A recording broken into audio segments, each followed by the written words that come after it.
Hey guys, how you doing? Go this way. I am going to do a challenge session today, and I'm kind of excited about it because it's someone that I really admire that I'm going to channel that has passed away. And I want to go through a few things first before we go into the channeling session. And I pulled a card for us, and the card is called a higher calling. You have within you all the courage you need. Let go of the past and reclaim your majesty. You will find success and contentment with those by your side. Make noble choices for your life and your tribe. And that is the lion. Can't make that stuff up. So, hi. The next one is self reliance, which this one is probably really good. And I think this is kind of what we're going to talk about. Um, so, just a second. You are strongly independent and often solitary. Integrity is important for your best outcome. Cloak yourself with invisibility and walk with the shamans. Use your intuition and let your life unfold in silent perfection. And I like that silent perfection because there's so many people that have intuition and they like to have attention for it.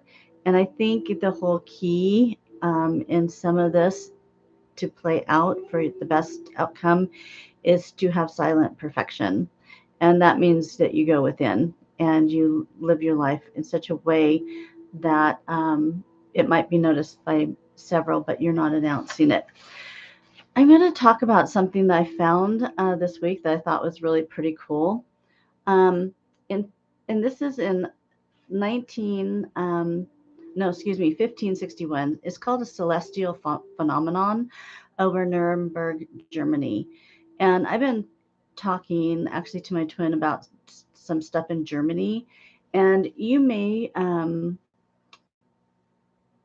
keep your eyes peeled for Germany and the Antarctic. So just keep your eyes peeled on that subject matter, um, possibly now or in the near future. So this is really interesting, and I don't know if you can see it. I printed this off. So this right here is ships. So this is a drawing that they made from people's eyewitness account of a battle that was happening above Nuremberg, Germany in the 1500s.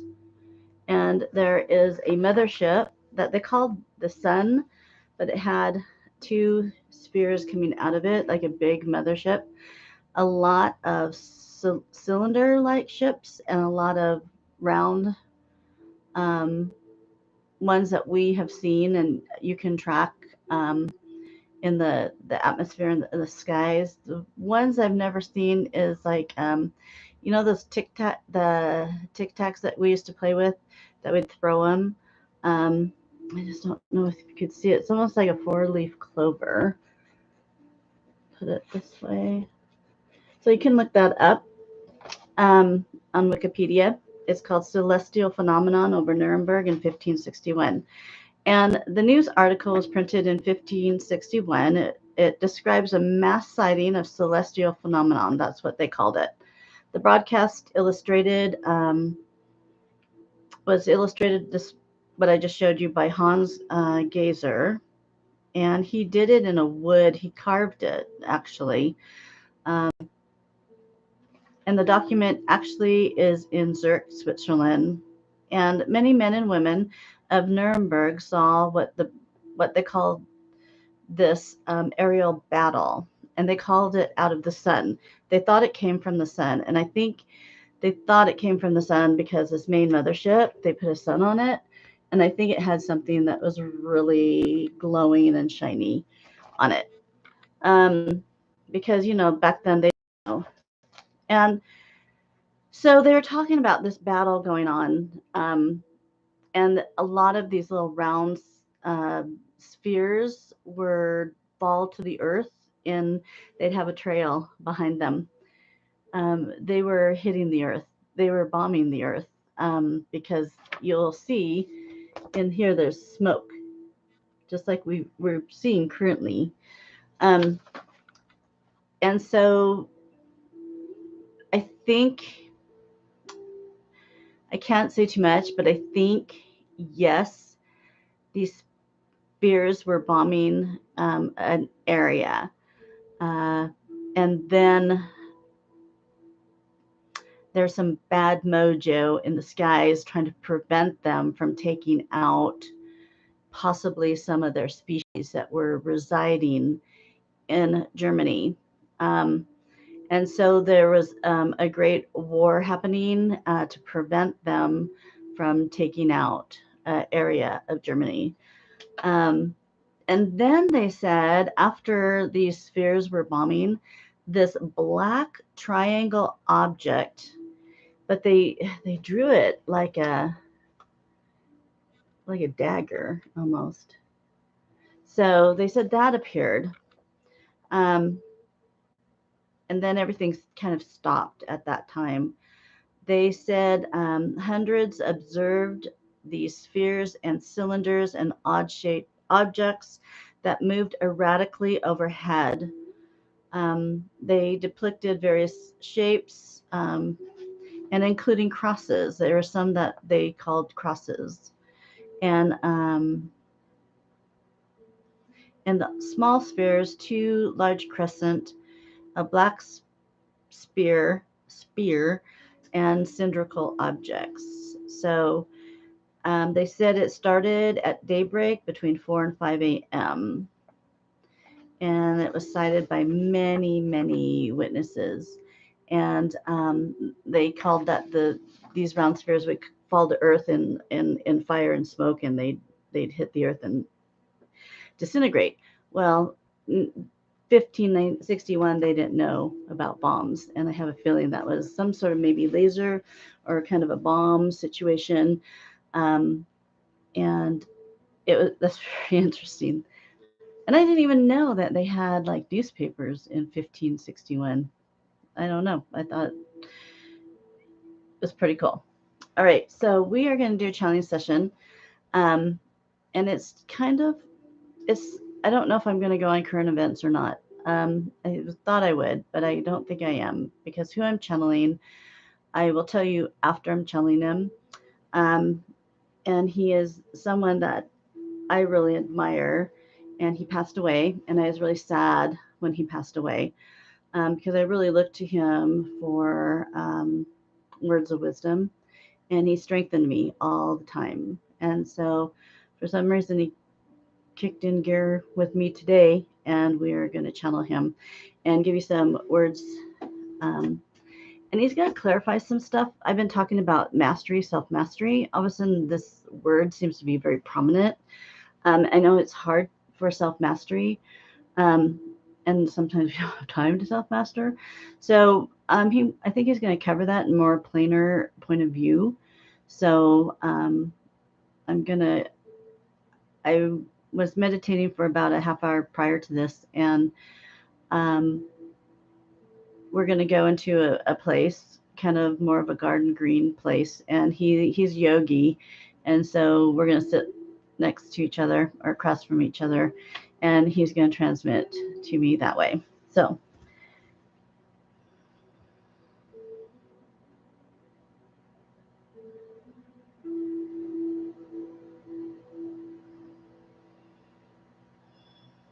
give me a second.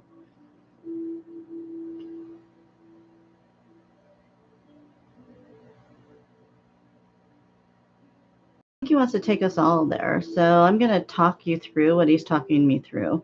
So if you could sit comfortably and in a quiet moment spot.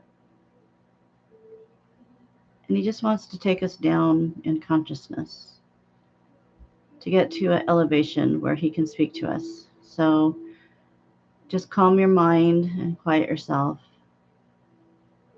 Bring peace. Try to clear out all your thoughts. Make it blank.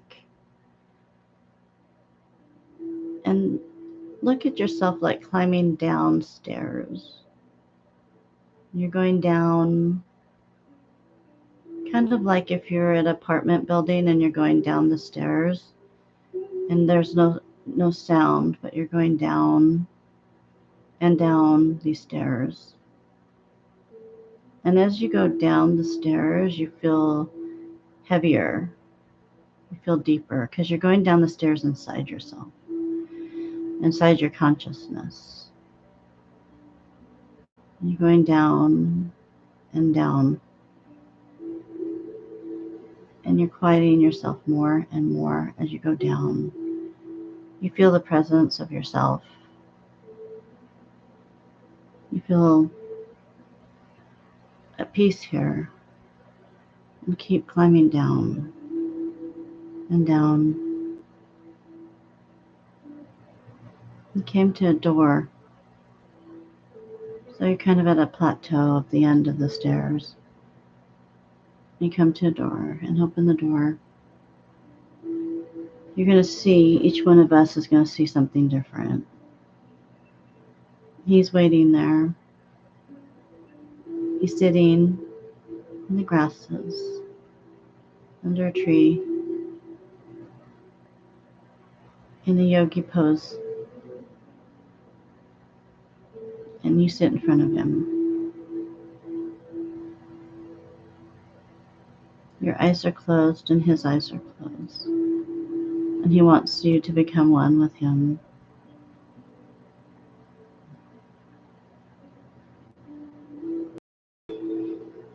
You've asked the question of self-mastery.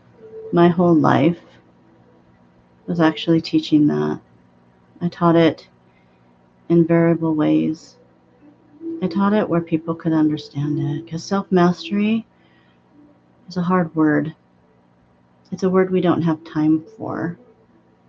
It's a word that we feel we'll fail at. And so I tried to not use that word as much. You must go into your minds and clear out the cobwebs. There are cobwebs there. There's uncertainty there. There's fear there. Whatever you bring into your life, you hold into your head, and it comes out. You could have things coming out that when you were a child that brought fear or angst or sadness or anything like that. It keeps coming out at you, and it attacks your thoughts. It attacks who you are. It attacks how far you've come. It happens to everybody. And why does the brain do that? Because there's triggers, which you have talked about in your life, something you can see visually, smell, taste, that triggers you back.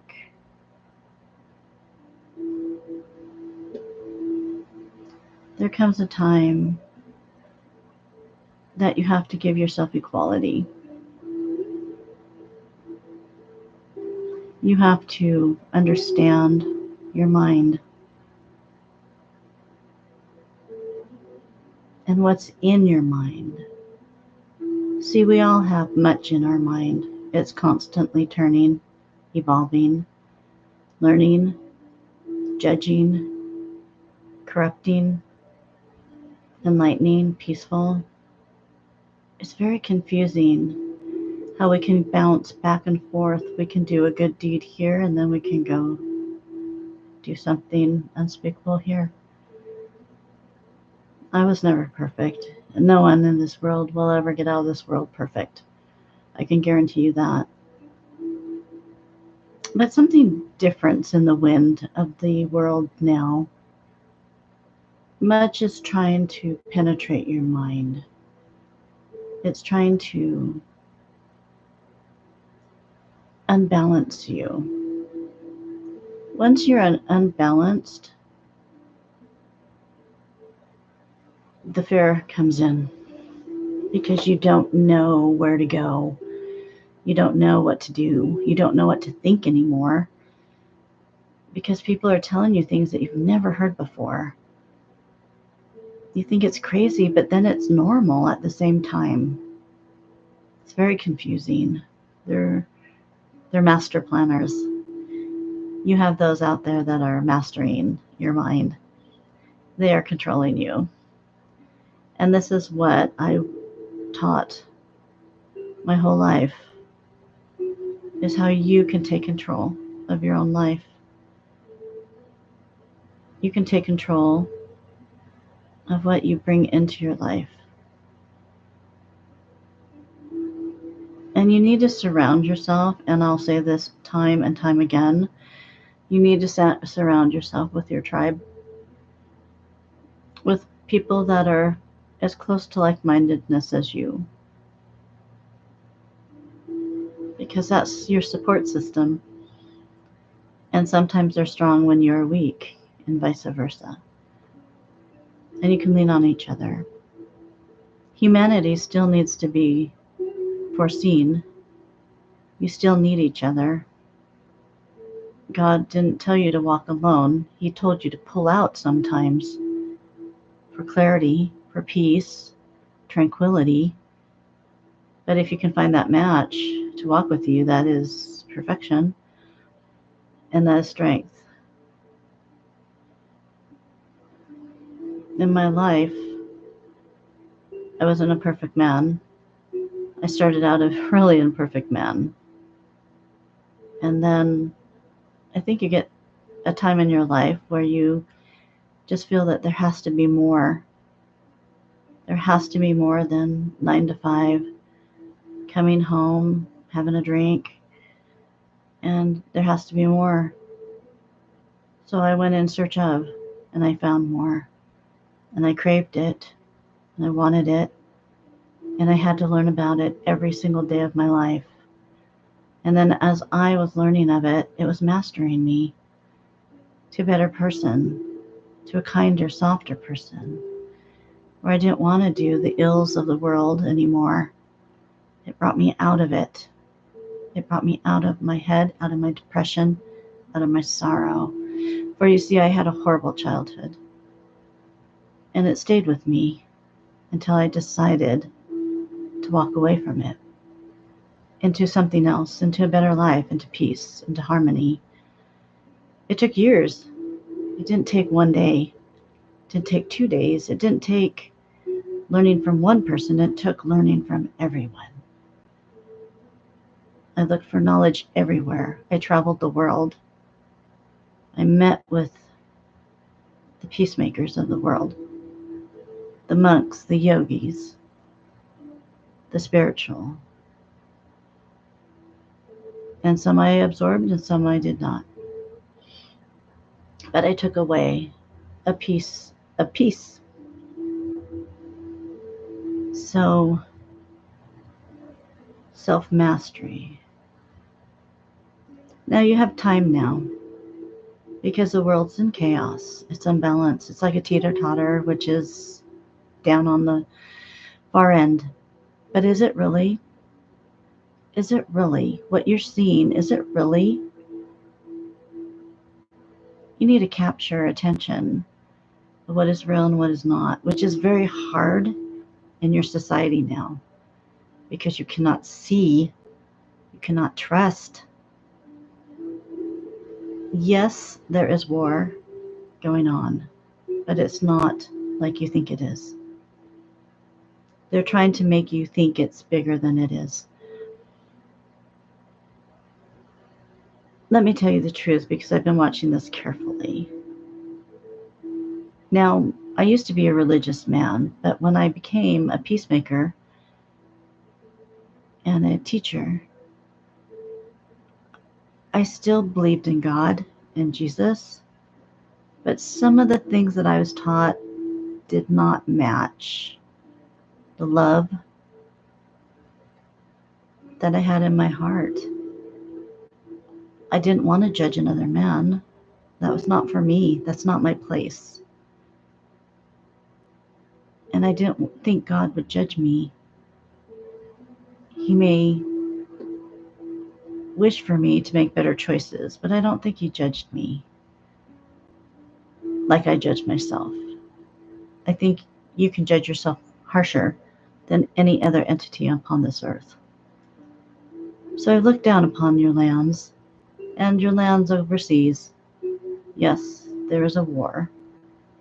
That is real. The people that died are real. Shameful. Evil.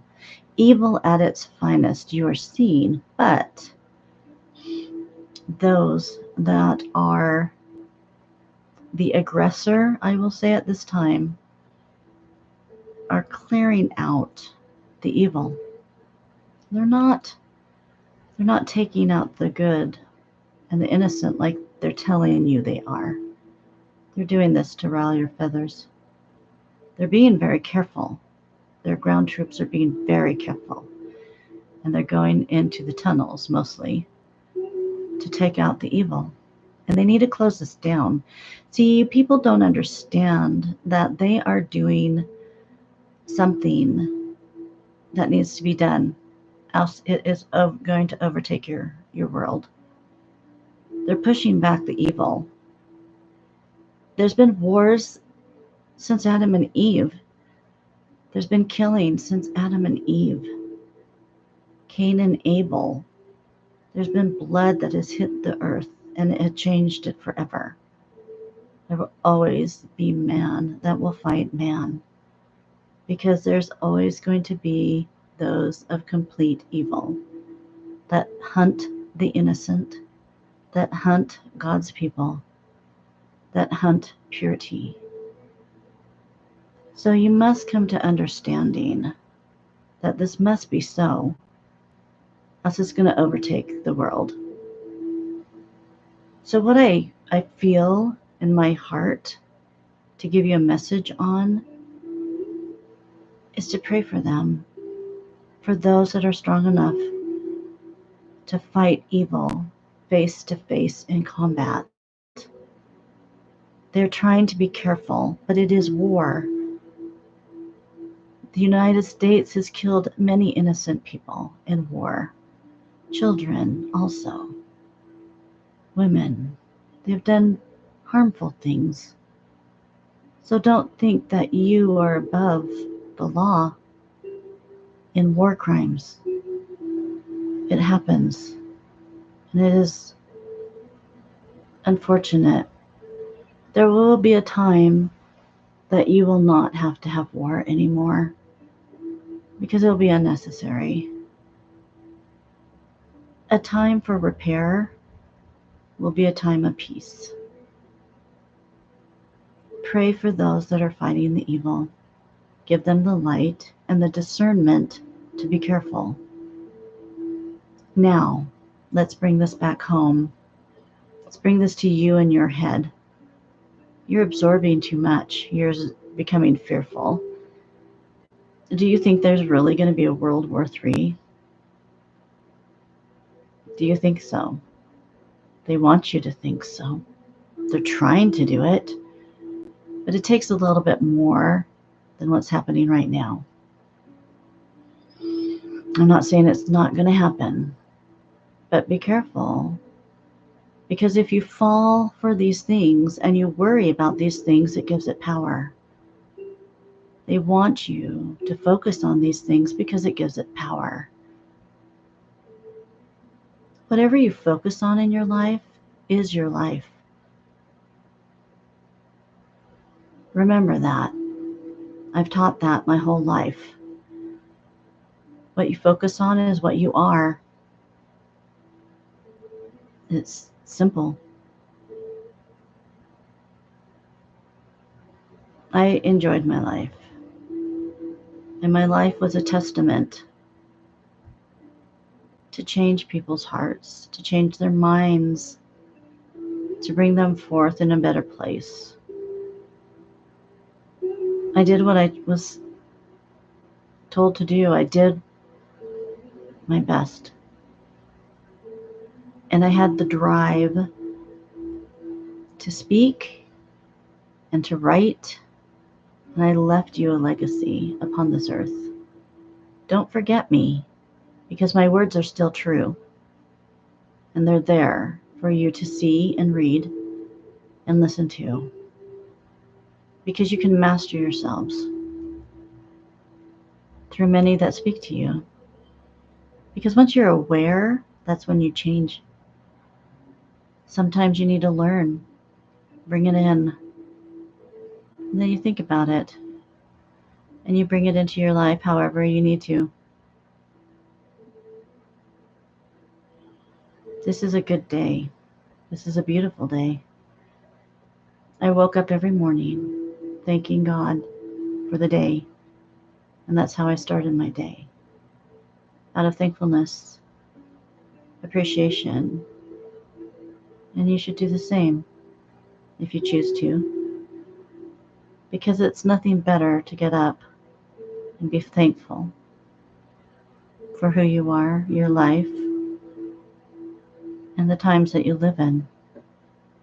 Because even though they're having you focus on something so evil, there's light. You're not seeing the light, the miracles, the blessings that are happening because you're being distracted. Look around, pay attention. The more you bring in the light, you become the light, and you will see the light, and the light will be attracted to you. Those of you that are seeking others for companionship, what do you want? What do you want? Do you want something of society? Will that be successful for you? Or do you want something that emulates you? Now, let me talk about that. If you bring yourself to a place of consciousness, you need to find someone of the same consciousness. Do not settle. That's the key, is to not settle, because that person may not understand and may not want to live that life. And then where are you? You're propelled to either go to the lower level or to have it not be successful. You need to bring in your tribe and those that are like-minded. Now, in families, that is not controlled. You can't control that. But you can still be who you are in your family. Even though they judge you. I was judged so strong until I started making money. Then they changed their thoughts. But everybody doesn't make money and a living on their words. But I strived every day to learn. I strived every day to clear my head. Every day. Every moment. And I was blessed by people. Because without people, I had nothing. I was nothing. And I had no one to talk to. And I like to talk a lot. And now here I am.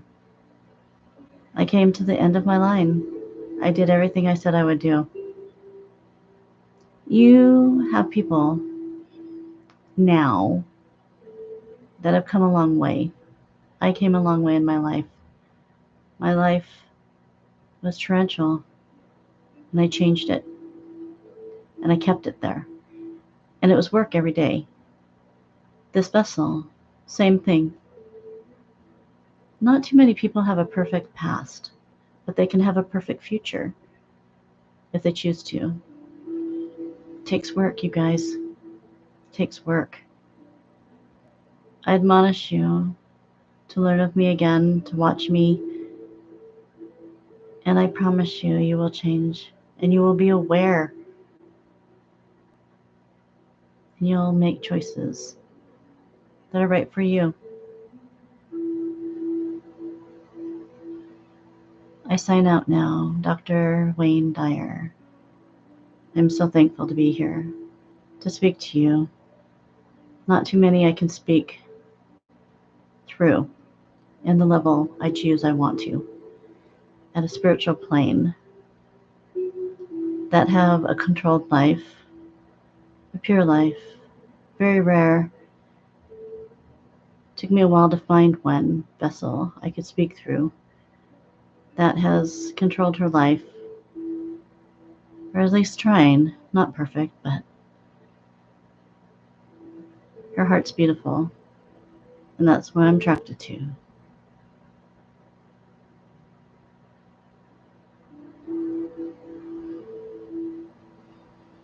Okay, I'm not gonna say anything else on that. He is an amazing man. So, peace out, you guys. Love you, and I will talk to you soon.